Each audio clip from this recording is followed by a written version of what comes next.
Hello friends and welcome to my YouTube channel Simply Stocks, and today I'm going to talk about the pharmaceutical sector, a sector that has run up appreciably since March April and is currently trading at a new 52-week high, and many of the stocks are scaling new highs every day. So let's understand which are the 5 stocks that I really like in the pharmaceutical space and what are the reasons for it and how you're going to invest into them. So let's get started. First of all, a disclaimer that this is not a stock recommendation, and people taking any position into any share that I talk about should do that with their own due diligence and research. And I'm not in favor or against any company that I talk about. Before I talk about the pharmaceutical sector, here's a small request that kindly support me on Patreon, and once you do that, it will help me grow the channel. It will help you also ask me questions on a daily basis. Once you get the $10 membership, you'll have access to my portfolio, my watch list, and also a lot of podcasts. I put up a podcast today about 2 stocks which could give very good returns in long term, and these are marquee brands. So kindly take the $10 membership and you'll have access to podcasts in which I talk about specific stocks and where they are headed with specific stop losses and targets. Get it on the first of every month, because the monthly cycle is from first of every month. So in 2-3 days time you get that membership with the credit card and you'll get access to a lot of things, and you can cancel the membership any time of the month.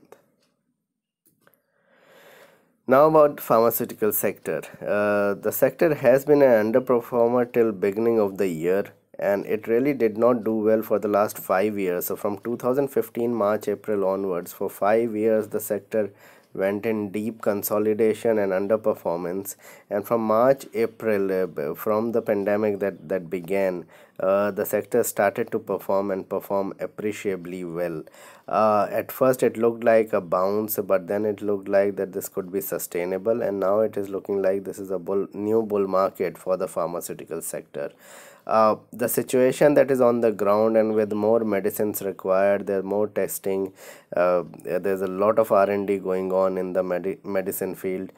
There's no doubt that there has been relaxation on the front of the FDA, the US FDA, that has led to more approvals for companies which have tie-up in United States, and that has led for the companies to have greater revenues and hence greater profitability and stock price hike. The return ratios and numbers have always remained solid. These have remained virtually debt-free companies. The whole sector has remained debt-free, and many stocks has more than doubled in a matter of weeks. And the reason has been the fact that a lot of companies were finding it difficult to get drug approvals, which are now easy to come by, and it is thought that in the investor community and parlance, that the markets that the companies will get approval easily compared to what it was, say, a year back. Prospects of strong numbers to continue because of these approvals, and at least for the next couple of years, 3 years, this is sustainable rather than just a 2-quarter 3-quarter thing. So it is a good proxy to heavy market volatility. These companies keep on compounding. When things really go their way, they keep on adding numbers, and they keep on performing over 4, 8, 10 quarters. So if you want to buy these 5 companies, my suggestion would be to put 20% in each of the stock and buy over the next 4-5 months. On any decline, that is 20% in each month, you go ahead and buy, and probably by December or January you end your buying and add onto these stocks and hold it for the next 5-6 years.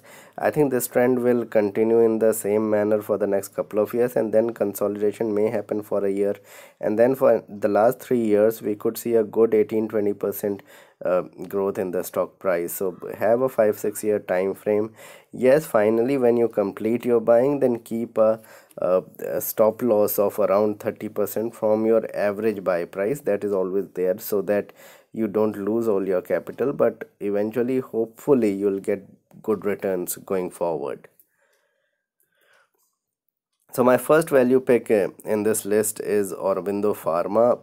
marquee leader in its space, and I want to tell you here that these all five companies are top companies in the pharma sector. So I'm not picking any small cap or mid cap companies, because you need to understand that these companies are very hard to analyze in terms of numbers and what kind of R&D that is going on, or what kind of approvals they'll get. So it's better to be in the best of the best companies. Aurobindo Pharma has been an underperformer for the last 3-4 years. It has broken out from those 400-450 range, and then has gone past 620, 650, and now is scaling towards or going towards 1000 levels.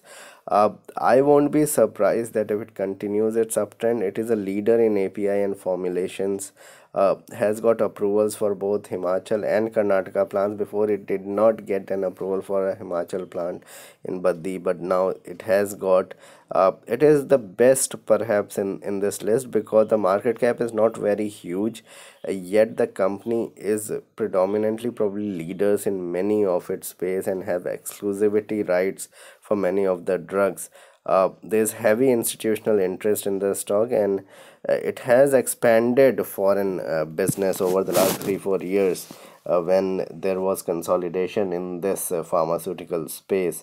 So I remember that it used to be 100 rupee, 80 rupee stock. If you take the splits into a position, it has already become 10x, and then retraced back to 350, 400, and now is again coming back. I have no doubt that over the next 5-6 years it can make you between 20-25% return, and it has been surging from March lows. So what you need to do is buy on any sort of declines. Do not just jump in. Probably buy a little bit now, and then wait for any declines from any levels of 5-10%, and just keep on adding over the next 5-6 months, and then stay put for the next 4-5 years, and you will get decent returns in the stock.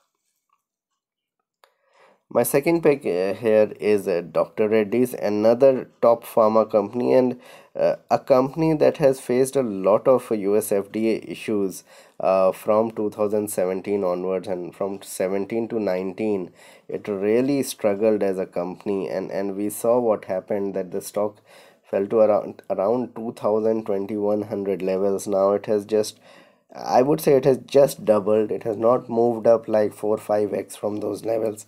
Although it seems like that the stock has run up a lot and one should not buy. But you need to understand that the stock used to trade between 3000-3500 when things were normal, before that US FDA flag came in.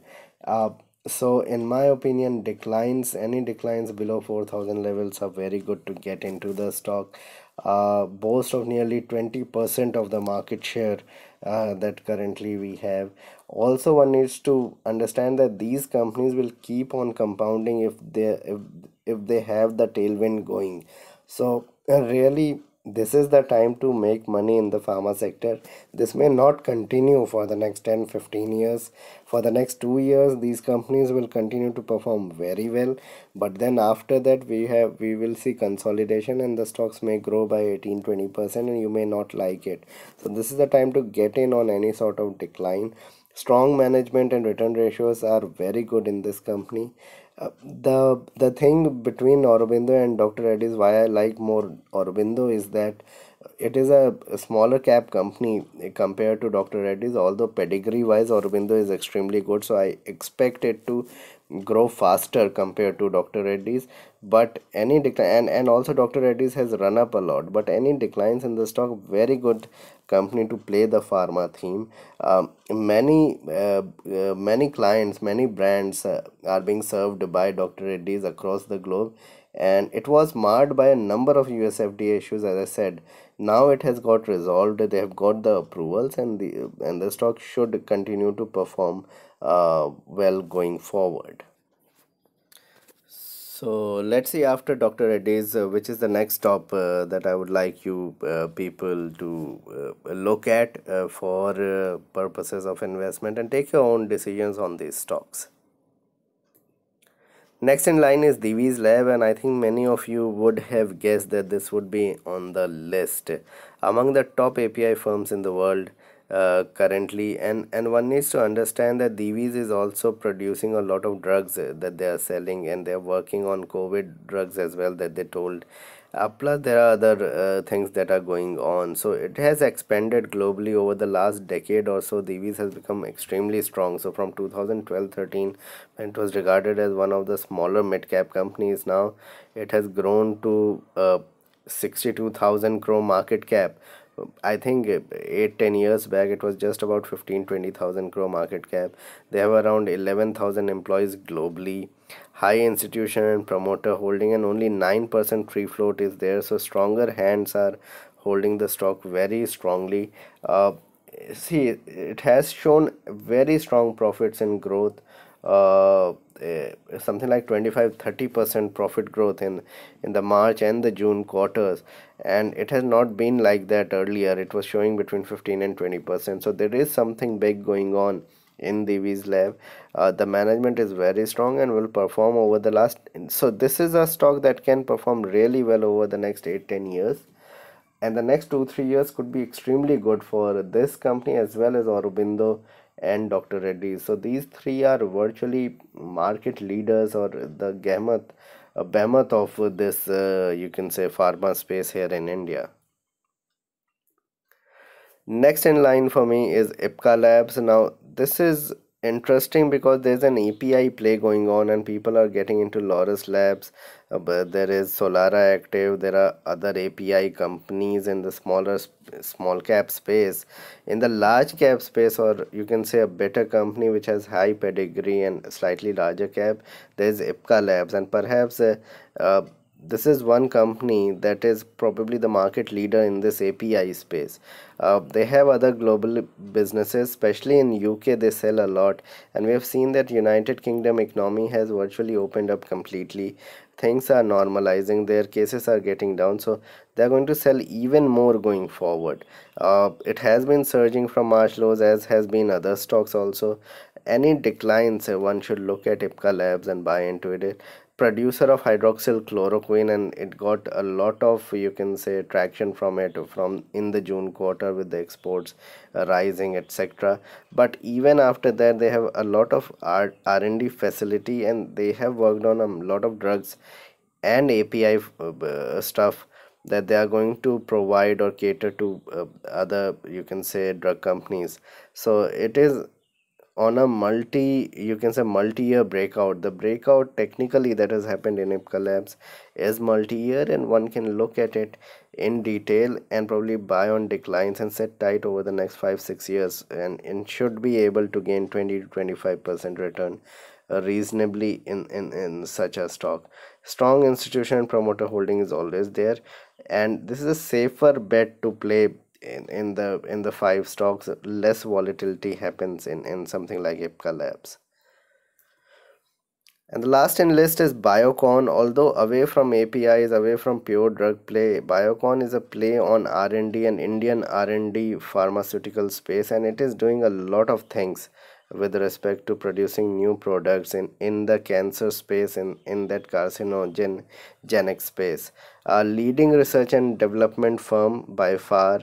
They have another arm, Syngene, that is listed. It is also a very good company, but I'm looking at the parent company here, has been coming out with new and innovative products, and Syngene is producing that, and BIOCON is owning them as well.